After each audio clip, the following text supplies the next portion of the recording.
شہری کا حق ہے، مگر میرا یہ خیال ہے کہ یہ فیصلہ عوام پہ چھوڑ دیں، کہ جیسے میاں نواز شریف صاحب نے کہا کہ ہم نے کسی کے ہاتھ میں، نوجوانوں کے ہاتھ میں بندوق تو نہیں تھمائی، لیپ ٹاپ دیا ہے، اس سے کم از کم جو ایک نوجوان ہیں، ہم نے ان کے سامنے ایک آپشن رکھا ہے، اور فیوچر جو آپشن ہے اس ملک کی ترقی ہے، نوجوانوں کی ترقی ہے، وہ تعلیم سے ہے، اور جو لیٹسٹ ٹیکنالوجی ہے اس کے ذریعے تعلیم سے۔ وہ آپ نے بجا فرمایا، لیکن صوبے کے چیف ایگزیکٹو نواز شریف صاحب نہیں ہیں، شہباز شریف صاحب ہیں۔ مگر پارٹی جو اس وقت گورنمنٹ ہے وہ مسلم لیگ کی ہے، تو اس حوالے سے اگر چیف گیسٹ وہ بن جاتے ہیں تو میرا خیال ہے کہ چیف منسٹر صاحب بھی موجود ہوتے ہیں، تو اس میں کوئی اتنی بڑی اس کی تنقید کا باعث نہیں ہونا چاہیے۔ اچھا، یہ جو نیٹو کی سپلائی لائن کا معاملہ ہے، اس پہ عمران خان جو ہیں وہ بہت کھلم کھلا اور صاف ان کی رائے ہے کہ نو، ہم یہ بحال نہیں ہونے دیں گے۔ آپ کی کیا رائے ہے؟ میرا خیال ہے کہ جس دن سے یہ مسئلہ سامنے درپیش ہوا، بلکہ اس سے پہلے جب سیکیورٹی جو سلامتی کمیٹی ہے ان کی میٹنگز چل رہی تھیں، میں تو اس وقت ہی واضح کر رہا تھا کہ پاکستان قوم سے ایک بہت بڑا دھوکہ ہونے چلا ہے، کہ کہنے کو تو یہ کہ پاکستان کی جو مشترکہ پارلیمانی کمیٹی ہے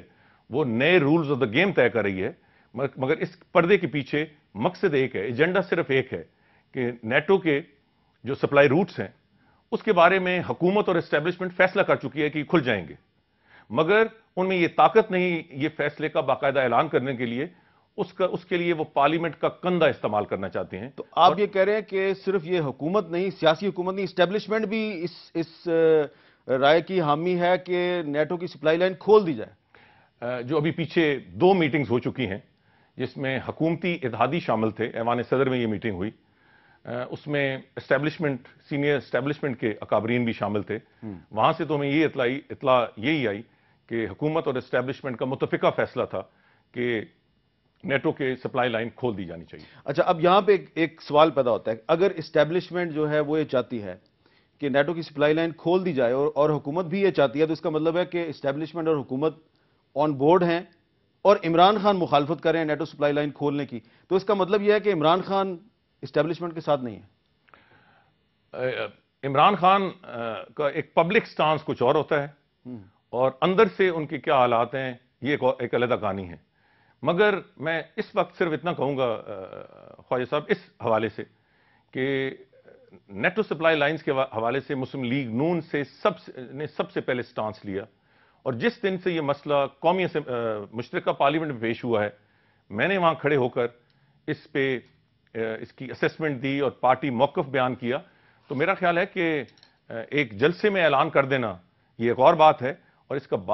باقاعدہ واضح طور پر اس کے خلاف ایک اظہار رائے کرنا اور ایک سٹینڈ لینا اور بات ہے جو مسلم لیگ نون نے لیا۔ چند دن پہلے آپ ہمارے پروگرام میں تشریف لائے تھے، اور اس وقت یہ خبریں گرم تھیں کہ D G I S I general Ahmed Shuja Pasha کو ایکسٹینشن جو ہے وہ ملنے والی ہے، آپ نے اس کی بڑی سخت مخالفت کی تھی، اور پھر حکومت نے ان کو ایکسٹینشن نہیں دی، تو آپ سمجھتے ہیں حکومت نے اچھا کام کیا، آپ کا مطالبہ مان لیا؟ ہمارا مطالبہ مانا یا نہیں مانا اس کے پیچھے ایک لمبی کہانی ہے، اور خواجہ صاحب میں نے پہلے بھی آپ سے انفارملی یہ بات کی ہے کہ ہمارا کوئی اعتراض یا تنقید ادارے پہ نہیں ہوتی، شخصیات پہ ہوتی ہے۔ میرا کوئی اعتراض یا تنقید جنرل پاشا کے بارے میں ذاتی نہیں تھی، کچھ ان کے دورے ڈائریکٹر جنرلشپ پہ ایسے اقدامات ہوئے تھے جس پہ ہمیں شدید ریزرویشنز تھے، اور ہم یہ سمجھتے تھے، اور جب میں ہم کہتا ہوں تو میں اپنی پارٹی کی بات کر رہا ہوں، کہ جب یہ ٹریک ریکارڈ ہو تو پھر ایکسٹینشن دور کی بات ہے، بہت ساری اس معاملے میں جواب طلبی ہونی چاہیے۔ تو بالآخر بہر صورت جیسے بھی ہوا، میں اس بحث میں نہیں پڑھنا چاہتا اور اس پس منظر میں بھی نہیں پڑھنا چاہتا، انہیں نہیں ملی، اور مجھے اجازت دیجیے ایک اور وضاحت کرنے کا کہ جہاں ایک طرف مجھے بہت سیریس ریزرویشنز تھی جس انداز سے جنرل پاشا صاحب نے آئی ایس آئی کو چلایا،